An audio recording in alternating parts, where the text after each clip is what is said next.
What up, what up, what up? This is Mike the Philosopher here with another one. This one is special guest of mine, Yo Yo, and is in the building. How are you? I'm good. I'm good. Long time Uh, no see, right? yeah, it's been a minute. It's been a couple months. You've been MIA. I know. I know you've been up to some good stuff though. I can't wait to hear it. All right. Yeah. So tell us what you've been up to, Yo Yo.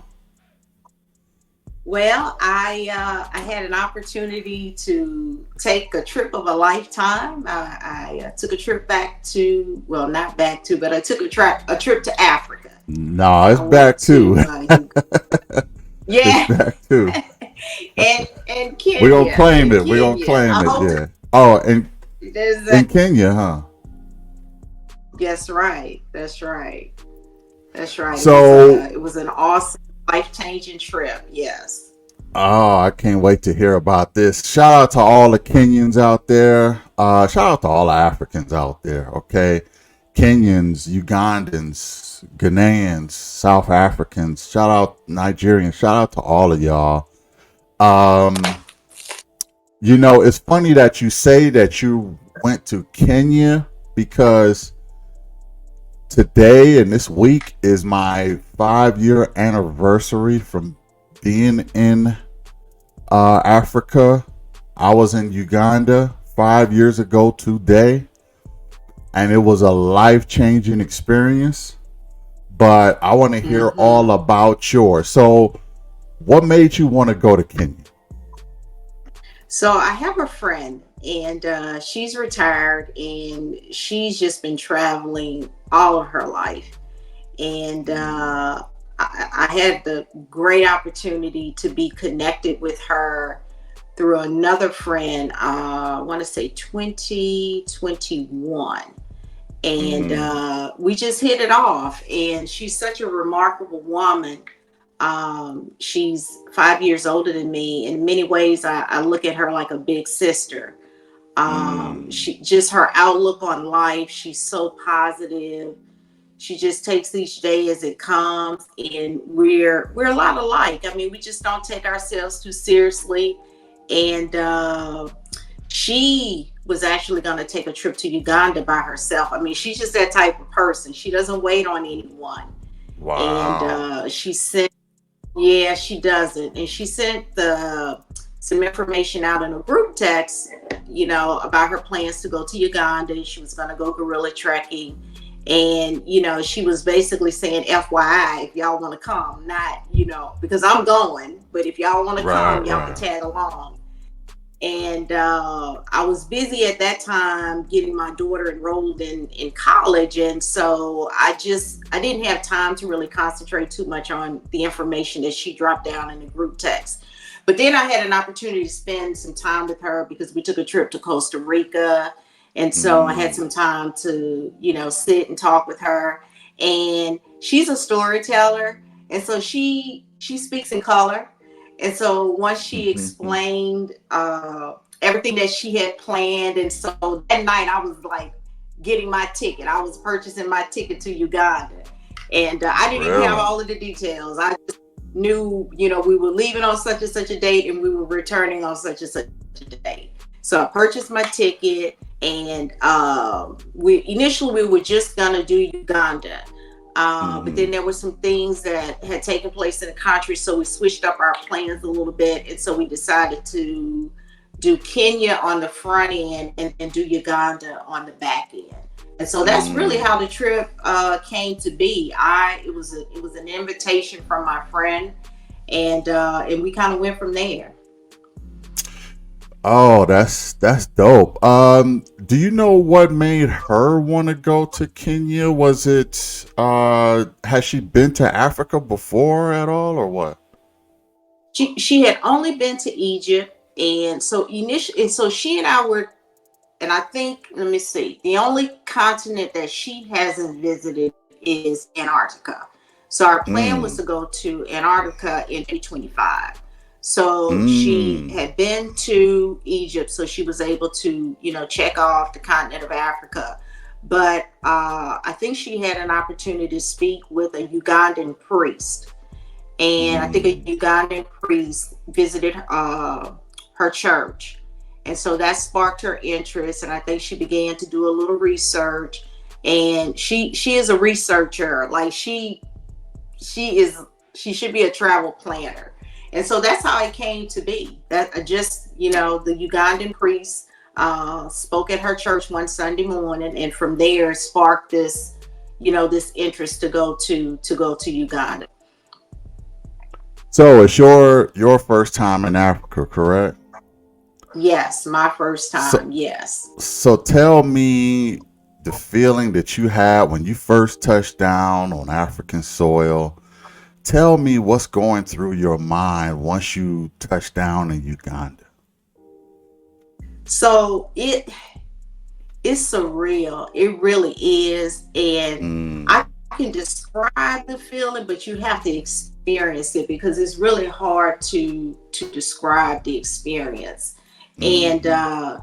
touching down and just knowing, I'm going back to Africa, and seeing my people, and so Mm-hmm. you touch down and you look around and everybody looks like you. Everybody looks Right. like you. And it's just an amazing feeling. And we didn't stand out until we started talking. I mean, as soon as we started talking, it was like, oh, okay. But as long as we were just like walking around, and folks weren't paying any attention, so we were just there. We were just there. We felt like we belonged there, and everybody Right. was so warm and so welcoming. It was an awesome feeling. That initial touchdown, it really was. It was a long That's trip. It was yeah. yeah, Yeah, it was a long flight. I remember that too. I think it was it when was. I went to Uganda. It was about 28 hours, something like that. In between 23 28 hours. I took Qatar. I took Qatar Okay. airline. Okay. So Okay. in Qatar it was a nice flight. Very comfortable. I recommend Qatar to anybody. It was the best plane I've been Mhm. on, period. Mhm. So, but I touched down in Dubai. Where did you end up touching Okay. down at? So Abu Dhabi. So we Okay, touched down in and then from there we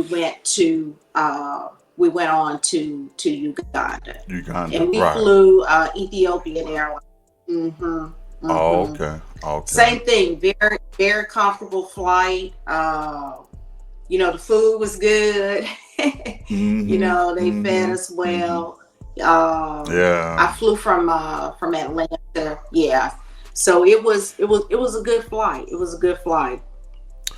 That was the one. And That was I the think one I was living. airline. That was the. I don't know. Can you hear me? I think we got a little bit of a delay. Yes. Uh, but that was the one airline where I felt like I was getting fed too much. I never felt like I was getting fed too much, but I almost felt like I was getting fed too much on that plane. I was like, man, enough, enough. I'm good. What about you? Exactly. We felt the same way. Same way. I think it was Mm-hmm. all in all like three full meals, and it was yeah, yeah. Mm-hmm. And so yeah, it was a really really nice flight. All in all, it really Yeah. was. I know you Yeah. took a lot of pictures. You got a lot of pictures, or A lot of pictures, a lot of pictures, and I really need to organize because between the pictures that I took, the picture that my friend took, she and I are in the process of sharing those pictures so that we have like one shared album for all of our pictures. And what we want to do is do like a slideshow, and so we mm-hmm. can sort of like add a story to it so that we can share it with our family and our friends, because the idea really is to go back and to take Mm. family and friends back, so Nice, that they nice. can experience what we experienced. And I tried to journal. I didn't do too well journaling, but I was able to send pictures every day to like my family. We have a group text, so I was able to sort of keep them kind of in the loop with everything that we were doing. And it was really cool because they asked a lot of questions, and it was a bunch of wow, wow, wow, so it was really cool being able to share the experience with my family and my friends. It was really cool. It really was. That's It so really awesome, so was. dope, so dope. Yeah, a picture is worth 1,000 words anyway. So if you had trouble journalizing, you could probably still do it. Just remember your emotions when you took the picture. Um, Mm-hmm. Let Mm-hmm. me ask you this. So you ended up going to Kenya. Tell me how your Kenya trip. How did you fly there, and did you Mm-hmm. where did you stay and things like that? Tell me about that part of the trip. Okay, so initially we were just gonna go to Uganda, so we had to make some changes to our reservation. So we flew into Uganda as we originally planned. And Mm-hmm. from there, we did meet because our safari guide, so we did do a safari. And so our safari Mm. guide, he lives in Uganda. So he actually met us at the airport. And Mm. so my friend had a suitcase. So she brought a big suitcase. I think she had clothes and books and different things for him to donate. And so he met us at the airport. We spent some time with him because, of course, that was the first time we were able to put, a name with a face, and we had been communicating with him over WhatsApp. And super cool Mm. guy, just super cool guy. And he made the trip so easy. It was just so easy. Reagan with Dab Safaris. So a shout out to Reagan with Dab Safaris. So we met him, and so we had a couple hours in the airport in Entebbe before our flight to Kenya.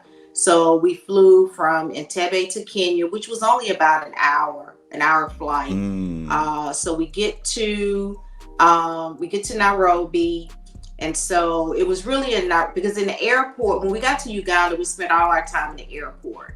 And again, we met a really nice lady that worked in the airport. I think she could tell we were completely lost. So she was able to kind of shepherd us around and, take us everywhere we needed to go. And so when we got to the airport in Nairobi, from there we went to our Airbnb, and we spent, so I guess I'm looking at my calendar because I'm trying to remember. So we got to Kenya on the 25th of January, and we stayed in Kenya in Nairobi until the 28th because that's when our safari tour started. So we had Thursday, Friday, Saturday, and a little bit of Sunday in Nairobi. Now, I will tell you, so we land, and so we get a taxi. Now, the drive from the airport to the Airbnb, I was not prepared. I was not prepared. It I was, bet. whoo, it was, Talk I was about that not prepared. traffic. I was not prepared for the. Yes, I was not prepared. I was like, how do they learn to drive? Like, how do you have to go to special driving school to drive in Nairobi because it was a lot going on.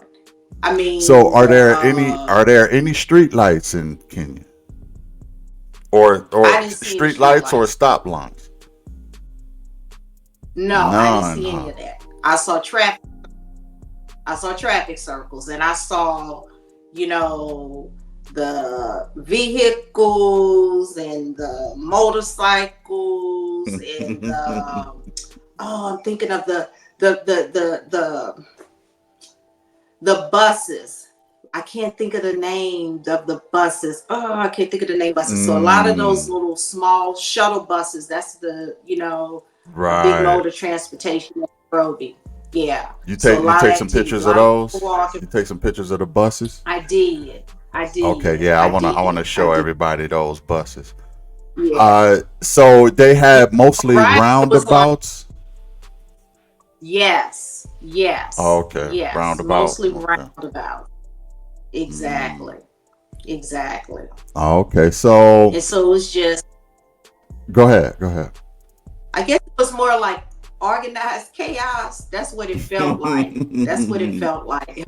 Hmm. Organized chaos. And I was like, how is it that they don't have accidents? How is it they don't, road rage and all of that stuff? But no, everybody's so calm. Our taxi driver was just as calm and collected. And so, we got to the Airbnb, and every Airbnb that we stayed in, it was like gated, a lot of Mm. security. So we felt really safe. And where we stayed in Nairobi, it was really cool because we were, like it wasn't like downtown. It didn't feel like you were like in a touristy part of the city. We were just, with the locals. So it was really cool. So we did a lot of walking, Mm. visiting the vendors on along the street. The food was very good, a lot of good food. Um, and so those days that in those first couple of days in Nairobi, now what was really cool is that my friend, she connected with a couple of folks on Facebook before we even got there. So she had started Mm. communicating with two ladies before we even got to Nairobi. So I want to say that Friday night we met one young lady that she met, and she's a doctor in Nairobi. And so we met her, and it was really like meeting an old friend. It was so easy. We hung Mm. out with her. We ate. We had dinner. She has two small boys, so it really did feel like meeting an old friend. So a lot of the trip, it just felt like we were destined to be where we were. We were destined to connect with the people that we connected to, because every moment of the trip felt like an experience. It really did, and I'm not exaggerating. But every moment, every connection that we made, it felt like a life changing experience. And folks that we both said, oh, we're going back, and we're gonna stay in touch, and we want to take our family back as well. Yeah, that's So it was really so dope. A short story is when I was in Uganda. We were looking for a place, a hotel. I think we were looking for, and we mm-hmm. had a driver, and the driver was driving us around. Well, long story short, we get lost. We don't know where this hotel is. Um, I kid you not. The driver drove up to what looked to be a stranger's house. The stranger opened the door, let us in, fed us some food, gave us some drink, and let us charge our phones in their electricity. And I'm like, Wow. this would never happen in the United States. Would never happen. Never, I was never. flabbergasted. Like, how are y'all able to do it? You just drove up to the closest house, and they just welcomed you with open arms, Right. fed us, and let us charge our phones. I was like, this is crazy. And Yeah. I thanked her and everything, and everybody thanked her, and then we left and got to trying to find the hotel. We eventually found it, but I was flabbergasted by the kindness, the generosity of the people, and that was very Mm-hmm. memorable to me. So that's real Mm-hmm. dope that she contacted some people there in Nairobi. It seemed like it wasn't very hard for her to make some connections there, both in Uganda and Kenya. Is that the case? That yeah. So yeah, mainly in Nairobi, the two young ladies that we met that she met ahead of time in Nairobi. Now, what was really funny, one young lady that we met, we call her Catfish. We gave her a nickname Catfish because my Hmm. friend, when they met on Facebook, she asked my friend to. She ordered a pair like orthopedic shoes. I think they was some issues with Amazon delivering to her where she lives, and so she had my friend bring the shoes. So she had the shoes delivered to my friend's house, and so my friend brought the shoes with her. So when we met with her, we met her brother, who's a butcher, and they have this really cool. Now it's outside. We had to drive about an hour and a half outside of Nairobi. So I guess you would kind of consider it almost like the countryside. It took us Mm-hmm. about an hour and a half outside of Nairobi to get to her brother's place. Really nice place, and he's turning it into like a resort. So he has a restaurant, bar area, and he's turning it into like an event center. You can go, you can have a wedding. So it's like a resort. And it was really, really cool Mm. because, they had authentic African food. They fed us. Same thing with you're saying, just on the strength of the Facebook relationship that his sister made with my friend Mhm. Tony. They just welcomed us, and it was just like we spent, I want to say maybe 4 or 5 hours with them, and it was just, and no lie, I just felt like I knew them. I Right, knew them. Like right. it was so easy. It's so now I will tell you, they know from a political standpoint, they know way more about the United States and what's going on in the United States probably than some of us that live over here. So we were Hmm. talking about everything, politics, talked a little bit about religion, and just we were just hanging out, eating, drinking, When just I having a was good there, they time. knew a lot about Trump. They like to talk about Trump. That was when I Exactly. was there, though. So, especially Yeah, when same Trump thing, called them, same thing. yeah, they called them an s-hole country and all that. That kind of Yeah, stuck to a lot of right. Africans Right. well, from what I Yeah. remember. But yeah, so let's talk about the food. Tell me about the food that was there that you had. I know a lot of people like to hear about the food, so talk about that. So when we were just like staying in the city, it's really different. I mean, you can pretty much get, if you go to the local restaurant, you can pretty much get anything that you would normally get, in the United States. It wasn't really until we hung out with my friends that the friends that my friend met prior to getting there, that we really got some good, like, well, first of all, the food is very fresh. It's just Mm-hmm. very, very, a lot of Mm-hmm. vegetables. I think we Mm-hmm. had goat meat when Mm. we were with the family. Let me see. I maybe say, I think it was ungali. It was more or less like for us, like rice. You know how you have rice with everything, and I may be saying it Mm-hmm. wrong, but it was like ungali. We had that. That was definitely authentic. But all of the other times, it was just like, it was just like eating here. It was eating like eating here. But Did you have any jollof rice? no, I did not. Now, what No. is Okay. that?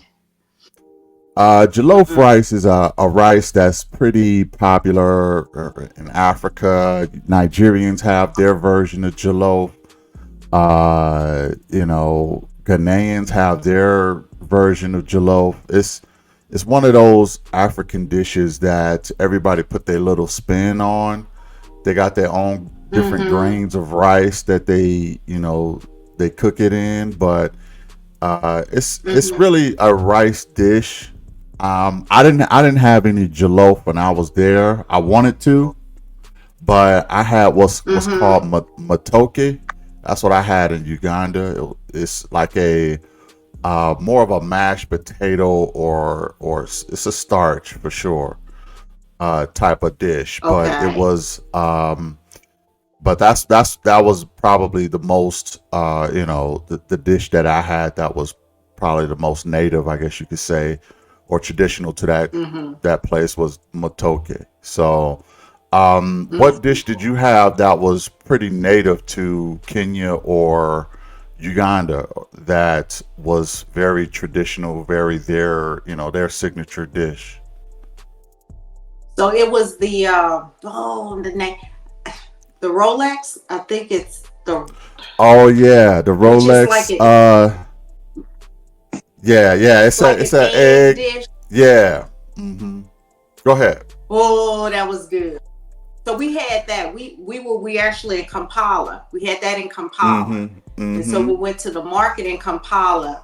The guy, right there in the market, the guy made it, and so we had it at the one we had at the market versus the one we had at the airport, like night and day, night and day. So that is a dish that I definitely remember because it was so good. It was so Yeah. so so so good. Yeah, Yeah. I had a Rolex too Yes. in Uganda in Kampala. It was a street Hmm. guy. He was on the street, and Yes. I guess she knew him sort of well. Maybe she got so we went and got a Rolex, and it was good. You're right, it was good. It was I very don't know good. what they do. They Yeah. they mastered that joint, and from what I remember, it Yeah. was some egg in it. Um, what else was on it? I, do you remember? What it felt okay, so it was like an omelet, right? And I think like maybe vegetables, maybe like onions or um yeah, Yeah, I guess I think it's it had, sort of but like I don't remember it having any. an omelet, like a stuffed omelet type of deal, from what I remember. That Exactly. had different types of Exactly. things in it. Yeah, yeah. Yeah. But very good. Very Oh good. yeah, Very good. definitely good. Yeah. So, tell me one of your highlights that you had when you were in Kenya specifically. What was the highlight of the Kenya trip for you? Okay, so the highlight, aside from the safari, going to the Maasai village. So the Maasai Mm. village was really the highlight of the trip. And it was a moment where both my friend and I, we got emotional because Mm. it was, I think, the truest representation for us of Africa in terms of being in a true African village. And so when we got there, and so the men and the women, they still dress, in the traditional garb. So it Hmm. felt like stepping back in time. That's what it felt like. Because, I guess people have an idea of what Africa is, but, going to Africa, going to Nairobi, going to Uganda, it was really like no different in a lot of ways than being in the United States as far as like what you see, a gas station, cars. You see the same typical, kind of see the same things. But going to the Maasai village, it was so different because again, it was like stepping back in time. And Mm. they welcomed us. It was so we went to the Maasai people, their group of people where they can go anywhere they want to go. They don't need any documentation, and they're pastoral people. So they're not cultivators. So their whole lifestyle revolves around cows. So wherever the cows go is where they go. So they'll set up their village, and what they told us is that typically they'll set up a village and they'll be there for like 10 years. And so maybe 3 years, 10 years. I may be getting my time kind of like mixed up. But the cows, so of course, cows, they graze and they need water. So you have a group of men that follow the cows. And wherever the cows go, that's where they go. And if they cross the border and they go to Tanzania, that's where they go and they come back. Then you have a group of men that stay in the village and they take care of the village. And the women have, the jobs that they do. And so they build their houses out of cow dung. And so there's Mm. no running water, there's no electricity. We got a chance to actually, Philip was um the gentleman that we met at the village, And what they're doing is they're getting to be, I guess, working in more partnership with the safari tours. So as part of your safari tour, you can go to the Maasai village.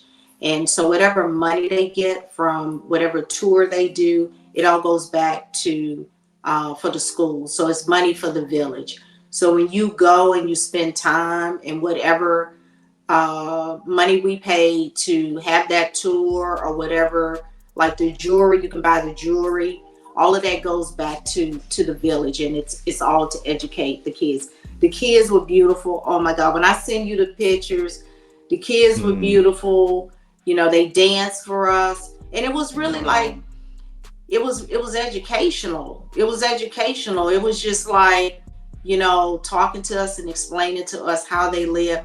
And I just have a profound respect for the way that they live, because they are. And even when you talk to our safari guide, they're even in awe of the Maasai people, Mm-hmm. because they are one group of people that they've stayed true to their, to the culture. Now they have cell phones.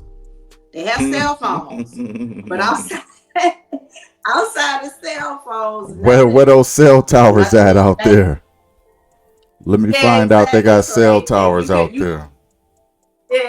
you can WhatsApp, and you can because we've stayed in contact. We've stayed with everybody that we met. We've stayed in contact, and so we have a group chat on WhatsApp, and we continue to stay in touch. Claudio, he was a young man that worked at the lodge, the Simba Lodge, where we stayed for the safari tour, and he was a young man, and young enough rather, to be my son, and young enough to be my friend's son.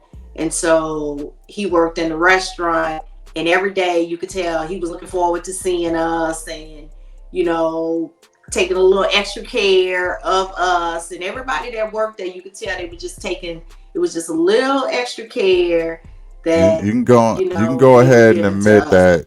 You can go ahead and admit that he was crushing on you. Go ahead and admit it. No, he He was was crushing. not. Do not say that, Claudia. He No was way. crushing on you. Yeah. Hey, I ain't No. mad at him. I He ain't was. mad at him. So, but listen, at night they had to walk us. They had to walk us back to our cabin, because you're right there. The animals just roam, Hmm. so they have to walk you back to your to your cabin, because you may see something that you don't want to see. But it Hmm. was cool. It was just so cool. One of the guys that worked there, as soon as he saw us, he was like, oh, my sister. And so, but they unfortunately, they don't see as many African Americans as they would want to see.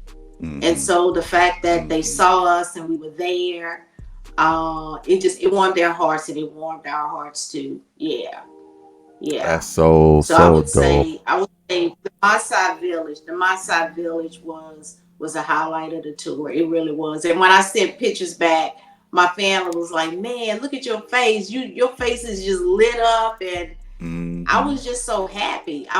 They could see it. I was just so happy. They were like, "Well, what are you drinking? Because you even look different." And I was like, "Because I'm just happy." And I was just, and even since I've been home, I just feel this tug, and it's true. Like I feel this tug to kind of go back, because you and I talked a little bit about, we go everywhere. We go Hmm. to the Hmm. Caribbean, we go to Europe, we go all of these different places, and there's just so much to see and experience in Africa. Yeah, and I want to go back. I want to go back. Hey, I can see a glow in you too, yo yo. I can tell Yeah, the yeah, motherland is calling, and hey, it's calling me it too. is. Like I said, this is my Mm-hmm. 5 year anniversary from being there, and I'm planning a trip back there this year. So, and Mm-hmm. one of my more emotional times there was when I was floating down the Nile River.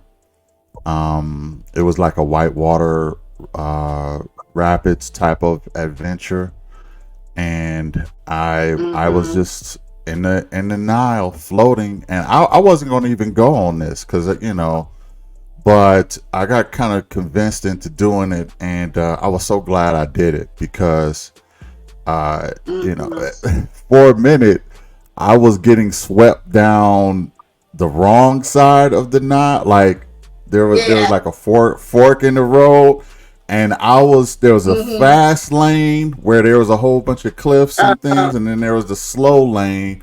I was going down the fast joint, Right. and they had to come rescue Right. me. One of the guys in the boat had to come get me and pull me because I was going with the current, you know. But then he got Wow. me, and I hung on to his boat, and he boated me over to the slow end of the current, and then I just started to relax and float, and it Yeah. was Yeah. and when I look up at the sun in Uganda especially, the sun is like at 12 o'clock. It's straight up. Is one thing I noticed. Mm-hmm. It's not at Mm-hmm. 9 o'clock. It's not at 3 o'clock. It's at 12 o'clock. I never seen the sun straight up, and then I thought Mm-hmm. about it, and then I said, oh, it's because we're on the equator. You know what I mean? So since we're on the equator, Yes. the sun is going to be straight, above you, and Mm-hmm. that's why it's so Mm-hmm. the climate is what it is there in Africa. You gotta go there to Mm-hmm. really experience it, people.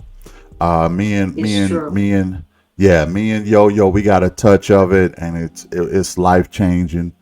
Another part that It really is.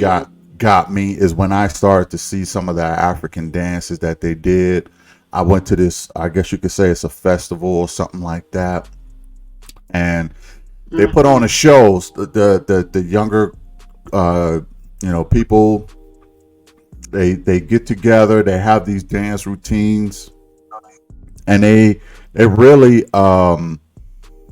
put on a really great show, and it did get me a little, emotional, that just seeing that and just experiencing everything, the food, the people, and then floating down the Nile. It was like, man, this is dope. This is life changing. Mm-hmm. So those were some of my Mm-hmm. highlights for sure.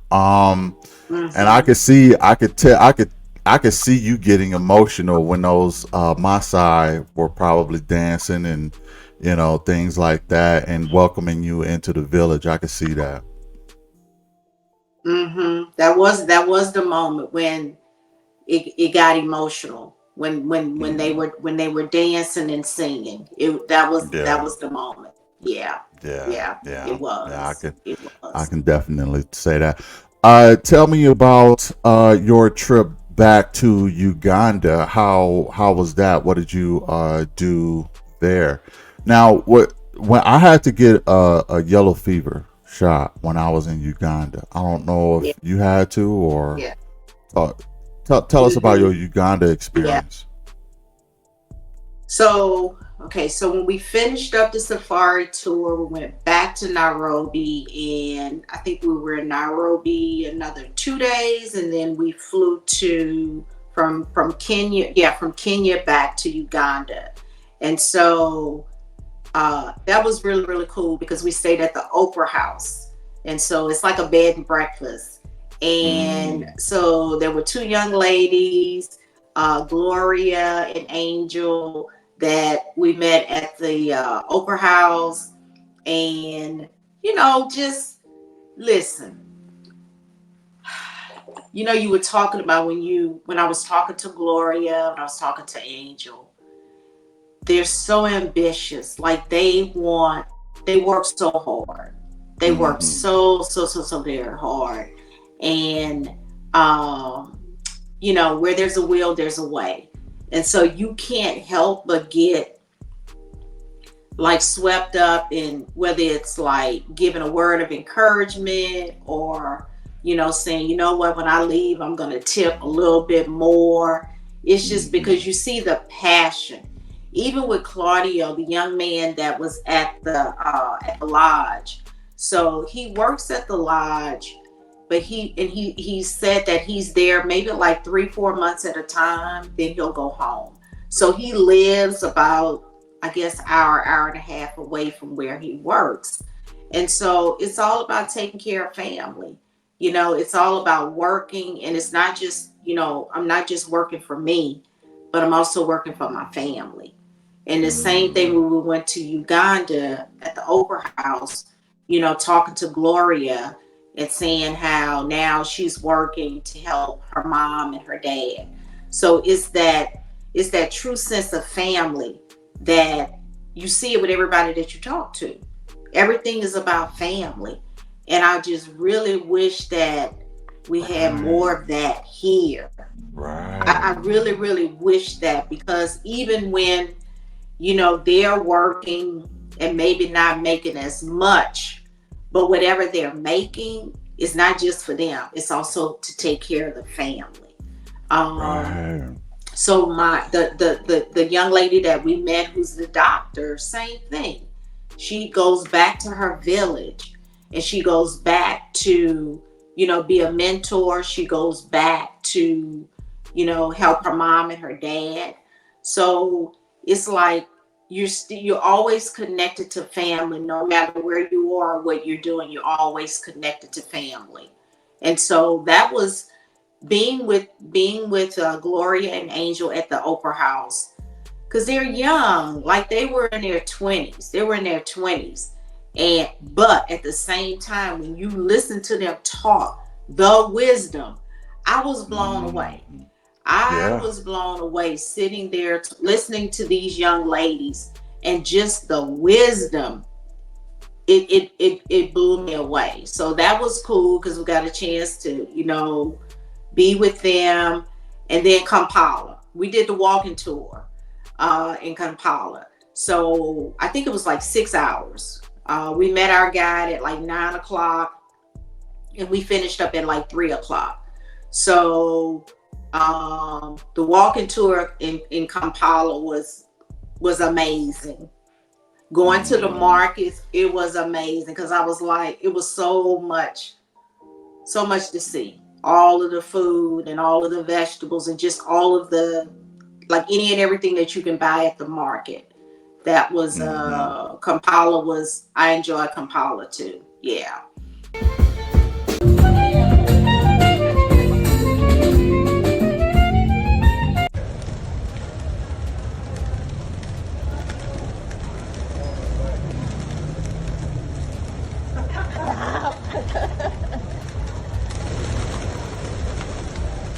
Yeah. And so we Yeah, also went to go ahead. yeah. I was gonna say, Did you did, go ahead. No, I was gonna say, then we also went to, Idi Amin, everybody I think in the United States has heard of Idi Amin. Mm-hmm. And so Mm-hmm. from Uganda and all of the atrocities that he afflicted upon, the people in Uganda. So we got to go to like the torture chamber where he, did a lot of bad things. And so that was part of our walking tour in Kampala. So it was really, Kampala Wow. was nice. I call Kampala like Little Nairobi, because it just reminded me of Nairobi. It did, yeah. And I got to ride the Yeah. motor, so I got on the motorcycle. That was really Oh, for fun. real. Wow. I bet that was Yeah, an yeah, yeah. adventure. Yeah, Yeah. it So, was. It was. so what I notice is that a lot of people see here's my thing.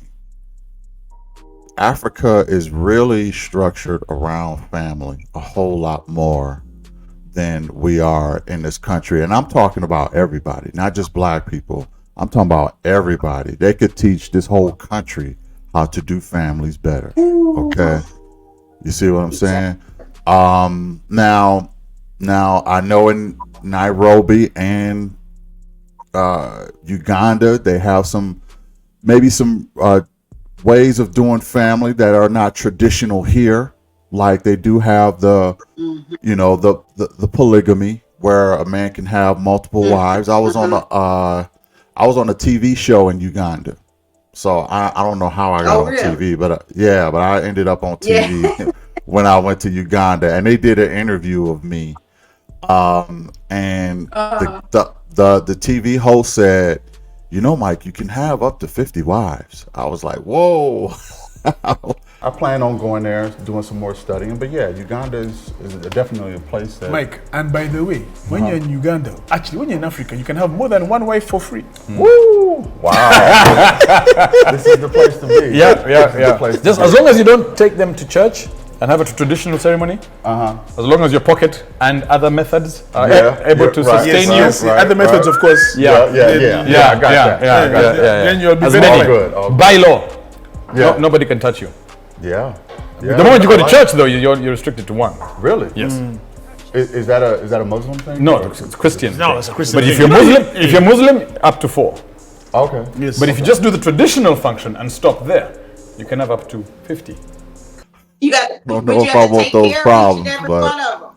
yeah, I had to You- take you care got of to each take and care every of one of every- them. You said what? Yeah. I said you have to take care of all of them.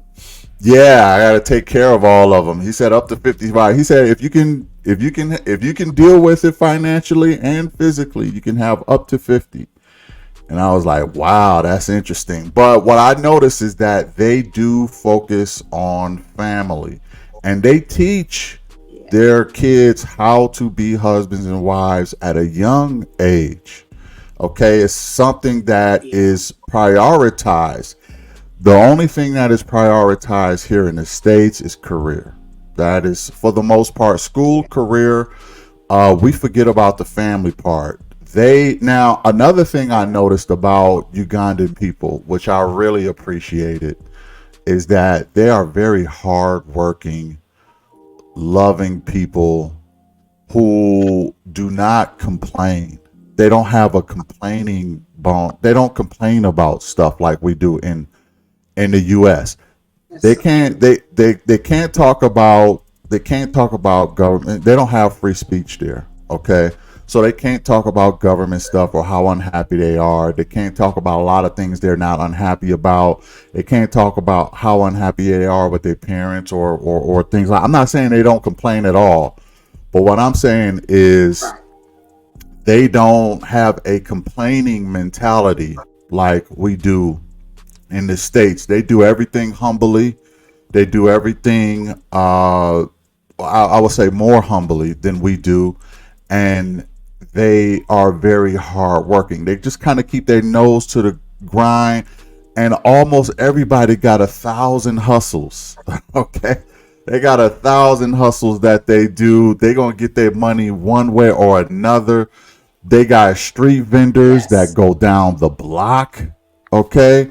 These street vendors is on every corner, and they selling you everything from, tires to that. They got Amazon on the street for real. I mean, Exactly. the whole. That is really the best way to describe it. Yeah, That's the best Amazon way on to the street. describe You don't have to want was for blown nothing away. because all you got to do is drive far enough, and then you'll find what you're looking for. I mean, everything from food Everybody's to entrepreneur. everybody's an entrepreneur. I had kids. I kid you not. Kids who couldn't be no more than 10 years old coming up. You want to buy this? You want to buy that? And I was like, wow, this is crazy. Yeah. Did you notice that too? It is.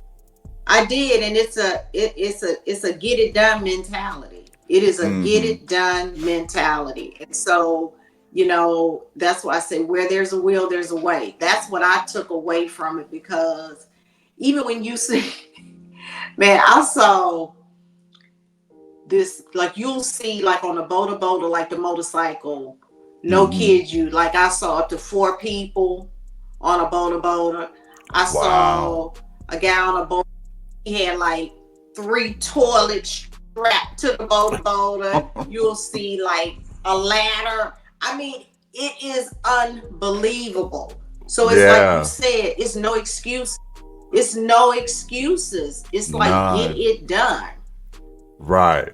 Right. It's like, You'll see a yeah, living room couch strapped to somebody's boda, and they going down the street with that you joint, will, you just like they do will, in and you India can't. or someplace like that. Mm-hmm. It's like get it done. It's like Yeah. get it done, and so a lot of activity, a lot of activity, and yeah, I didn't, to what you were saying, very very humble. Everywhere I went, it was just like very warm, very welcoming. Um, and again, they didn't know we weren't from there until we started talking, and then it's Right. like, oh, okay, you're I not from here or whatever. I But don't know how they knew, but they knew I wasn't from there. And oh, what they I noticed is because the men there, they dress different than Americans. Okay, the men there, they got button down shirts and slacks and things like that. And here I am, mm-hmm, American, coming out, baseball cap and jersey, whatever I was mm-hmm, wearing at the mm-hmm, time. You know what I mean? So I did kind mm-hmm. of stick out. Plus, I had a full beard when I was there, right? And the guys Got there don't really rock beards. They don't really rock any facial hair for the most part. So I did that's kind of true. stand out for those. And plus, listen, I'm a big dude. Okay, so Yeah, so I look yeah, American. Those guys are, they look the Kenyans and there's a difference. You could tell there American is. guys from Kenyan guys and Ugandan guys. Ugandan guys. I see some tall ones. Don't get me wrong, and some Mm-hmm, pretty big mm-hmm. ones. But for the most part, a lot of the guys are smaller in stature. And for Yeah, those reasons, I think I did kind of stick out a little bit more, yeah, but yeah. it's because but so yeah, that's one of the things I noticed. Let's see. Talk to me about uh you. So you went to Uganda. How long did you stay in Uganda? So we got to Uganda, I want to say 3 days. Three 3 days. days. And Okay. then yeah, yeah, yeah. So another highlight of Uganda, going to the beach. We went to the beach Really? in yeah, in Entebbe, and that was really really cool. So going to the beach, I think it was Cocoa Beach. I think that was. So that was that Sunday, because our flight, we didn't leave until like 4 o'clock. That maybe, I think it was 6 o'clock that Sunday. So we got to spend the whole day uh, at the beach, and that was cool too. That Mm. was cool too. It's like going to the beach, and you don't Mm-hmm. see nobody but us at the beach. Mm-hmm. Hanging around, lounging and in the water and everything. So it's just a different experience. It's a different, and I think it's it's those small things like that you realize how different it is here, you Yeah. know. Yeah. Because I guess you made the point, if you go to China, you're going to see mainly Chinese people. If you go to India, you're going to see mainly, Indian people. Mm-hmm. So for us, in the United States, it's just different. So then when you go to Yeah. Africa, you see Africans. And so it's something that, you know, until you leave the United States, then you don't really have a true appreciation for what it means to be somewhere, a place that's truly your own, if that makes sense. Yeah. Yeah. When I went to the beach, I had some of the best. Okay. Here's a funny story. Let me tell this funny story a little bit. When I went to when I was ready to go, I was seeing somebody at the time, an African, a Ugandan woman, right? Turns Okay. out Mm-hmm. it was time for me to go. I get to the airport and the now my Ugandan girlfriend at the time, she's gone. So I'm at the airport by myself. Mm-hmm. Okay. It's time for me to go. I get Mm-hmm. ready to go. I go into to the airport, and they say your flight don't leave until tomorrow. So I said, "Oh, okay." I must have miscounted something. So I get on the phone. Right. I call my girl at the time. No answer. Mm-hmm. Okay. So I'm stranded at the airport. I'm stranded at the Right. airport in Entebbe.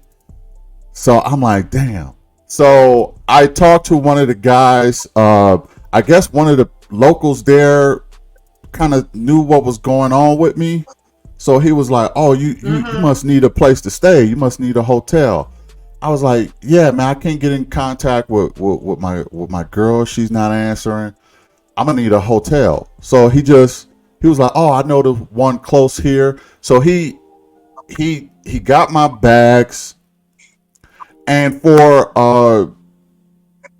a while I was missing one of my bags. So not only do I not leave that day, but somewhere in the mix, I lose one of my bags. So Right. I get to I talked to him about it, and he started talking to all of the other airport people, and I'm like, "Don't y'all have cameras or something? Like, where's one of my bags?" And long story short, it's so silly. The guy ended up putting that bag in the car first, and it was in the car. Uh, But God. I didn't see him put that bag in the car, and I'm telling him I'm missing that bag. Anyway, I waste 2-3 hours just checking on that bag. That's the point of that part of the story. I Right. waste 2-3 hours at the airport. He take me to the hotel that was Uh, close to the airport, and I'm like, look, I'm so I'm so tired. Okay, this is crazy. So just give me a room. I met a couple people there, very nice people. Um, mm-hmm. and I gotta get a hotel room there. So I stayed there one night. Still haven't heard from my girl. Still haven't answered any of Right. my calls. I don't know what happened, or she just not. I don't know. So I just chill at the hotel. It's I think it's near a beach. Have some of the best grilled Okay. fish I have ever had in my life. At this, have you had some of the Mm-hmm. grilled fish in Mm-hmm. Africa? I did. Or I some? did. We had some, and it was very, very good. And in Tebe, we had some really, really good fish. Yes. Yes. Yeah, yeah. Now Mm-hmm. I've been to this hotel before, and a custom they say is you got to eat the eyes of the fish. And I said, Oh, what? really? I said, what? Why would I do that? One of the Right. guys Right. said it is considered good luck and good financial, luck if you eat the eyes of the fish. I Uh-huh. said, I'm not ready for that part of the show. Uh, you gonna have So to show me how this you go. didn't do Yeah, so I didn't do it. you But didn't do he it. he got my fish eyes, and he ate them. And I was like, man, oh man. Oh, Yeah, yeah. But the fish itself was absolutely delicious. I haven't had fish that good since that moment. yeah. But it was a good time. So then I wake up the next morning, still haven't heard from her. Then I get on the plane, Right. and then I head out. But it was epic time. Um, Still very memorable. How long I were didn't you hear there? I didn't hear from How her long? until I got back. Huh? Oh, right. How long were you there? I was How long were there you in Uganda? for 2 weeks, about 2 weeks, Okay. and Yeah. uh, it was sort of a birthday trip for me. because this, Yeah. so I said, like, I'm going to Africa for my birthday. So, and I did, and my girl at the time, she put out a whole spread for me. It was a big surprise. It was a catered event. We had food for days. They baked me an African cake. I was very touched. Wow. She invited her parents. Right. She invited her friends. She invited her relatives. Everybody was showing me love on my birthday. And it, Yeah. like I said, it was a catered event. It was a pretty big deal, and I Yeah. was just touched, floored, and like I said, her parents were there, and everybody was enjoying themselves, wishing me a happy birthday. I couldn't feel more Hmm. welcome at that time. Yeah, They, it they was they so they dope, and I'm rolled gonna out the share red some of those carpet. pictures too. It rolled out the red carpet. I'm gonna Yeah. share some of those pictures too in this video, and let everybody see that. But yeah, it was, you know, it was a touch. That was another highlight of the trip is my birthday party that they Yeah. threw. That was very epic. So, and a lot of reasons to really love my visit there. Um, I'm thinking about going maybe someplace else this next time, possibly Ghana. Hmm. Probably want to check out Ghana or South Hmm. Africa. Um, Hmm. but it's probably leaning more towards Ghana, uh, some West Africa. But yeah, that was a bit of a synopsis on my trip there. Um, how about you? What? But we will. Well, we're going back December, January because we still have our gorilla trekking permit, which expires February of next year. So we Mm, still want to do gorilla trekking. So the plan is to do Rwanda, Uganda, and Tanzania. So, mm, and then we also want to do Ghana. So want to do West Africa too. So the end yeah. of this year, we're planning that trip. Well, not I say me, but it's my friend. She's the planner, so she's already reached out to our um, our guide Reagan to start Hmm. planning.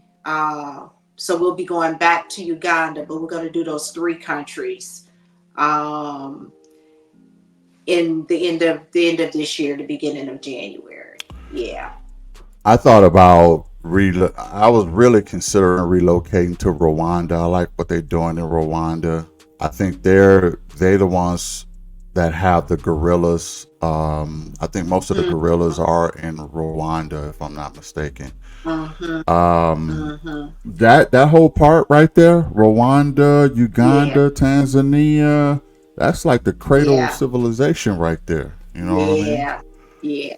And I Yeah. swear, when I So walked, when I was in Uganda, it looked like practically, especially when you get into rural areas, it looked like the Garden of Eden because it's so lush with vegetation. The soil is rich. You can see the minerals in the dirt, like it's red and all these different kind of colors. I'm like, geez, this is no wonder this is the cradle of it civilization, is. right?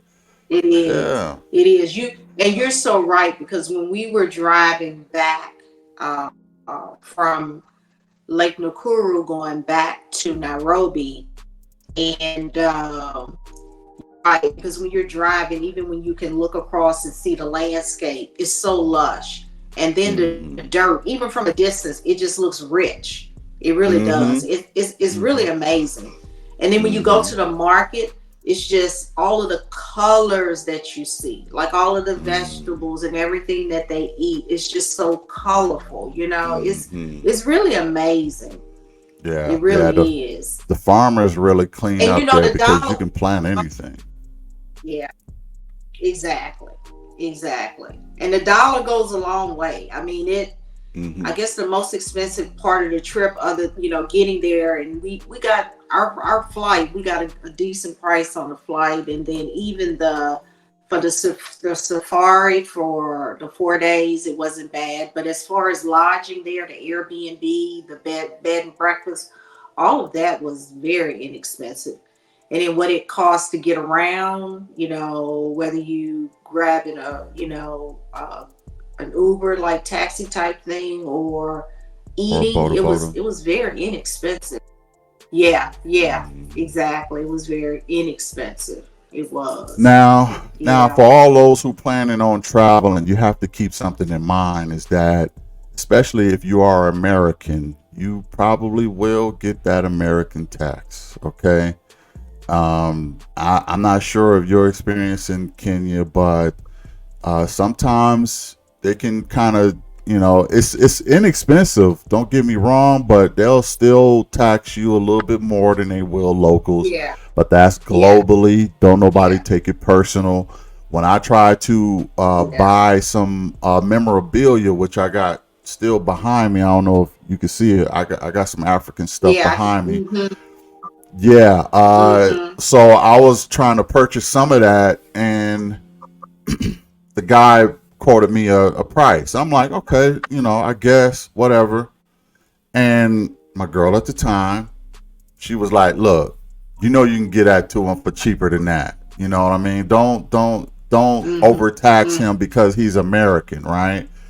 So the guy was like, Right. yeah, Right. okay, I'll come down on the price, and he gave me the local price, right? It's always, and this Yeah. is Yeah. another point I want to make.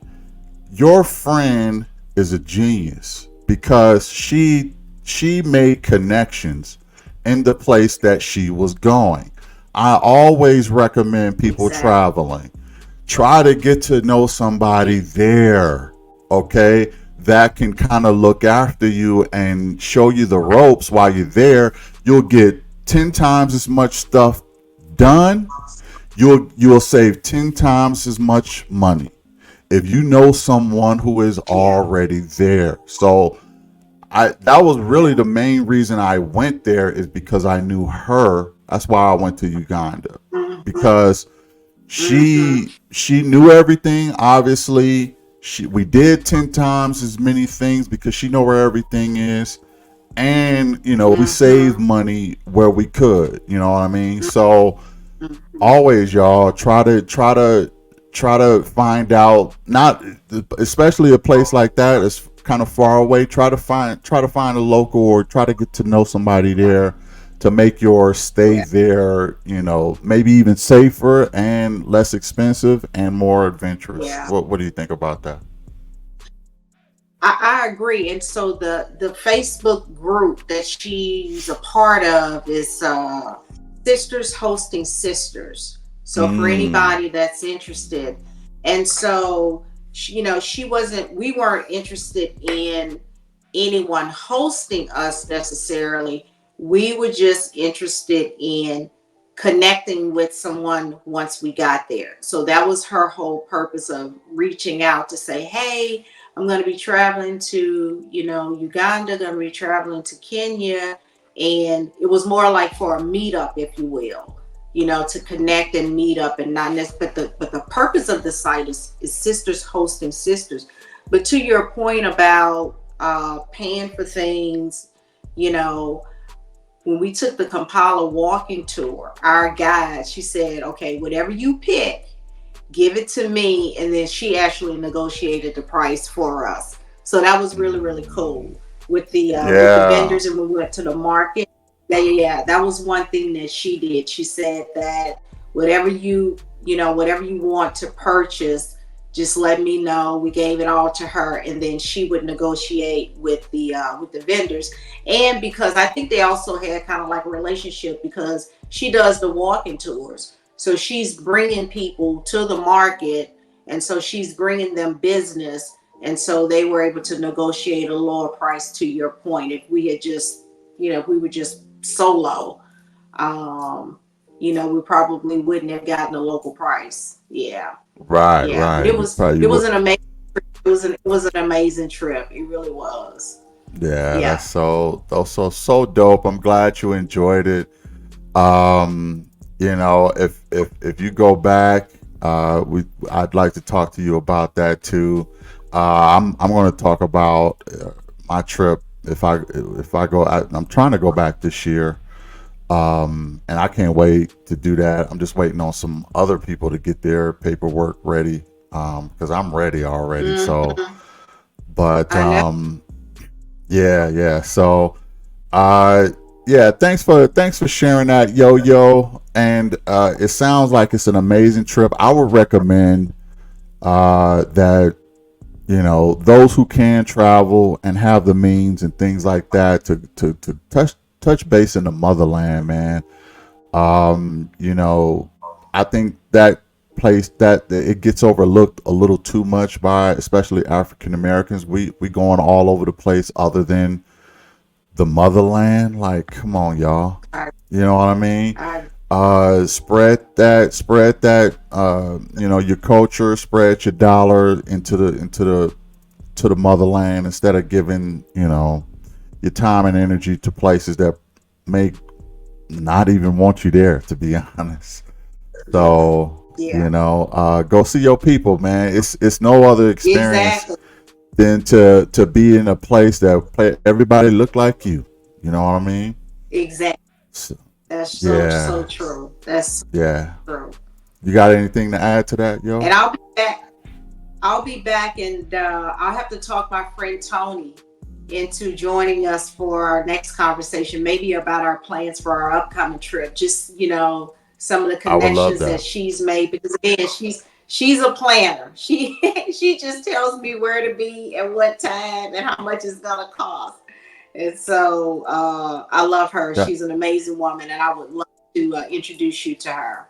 yeah. Shout out to Yeah, Tony. for I would sure. love to have you, Yeah. and I look forward to that meeting. But yeah, it sounds like a dope trip.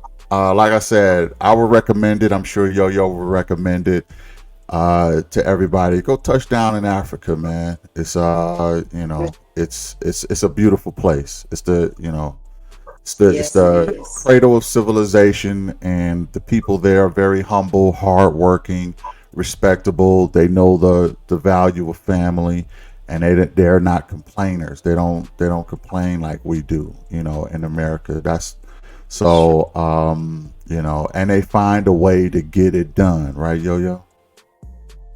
True. That's so true. That is so true. Yeah. Yes. Yeah. So thanks for watching, everybody. Hit the like, share, and subscribe. And what was the name of that group again? Sisters, that Facebook group? Sisters hosting sisters. Sisters hosting sisters. Oh, okay. Okay. And the tour guide again that really helped y'all out. What was his name in Reagan with Uganda? DAV Safaris. Reagan with Dav. Okay. There you go. And again, thanks for watching. Shout out to everybody. We'll catch you in the next one. Peace. You must have a GoPro. Yeah.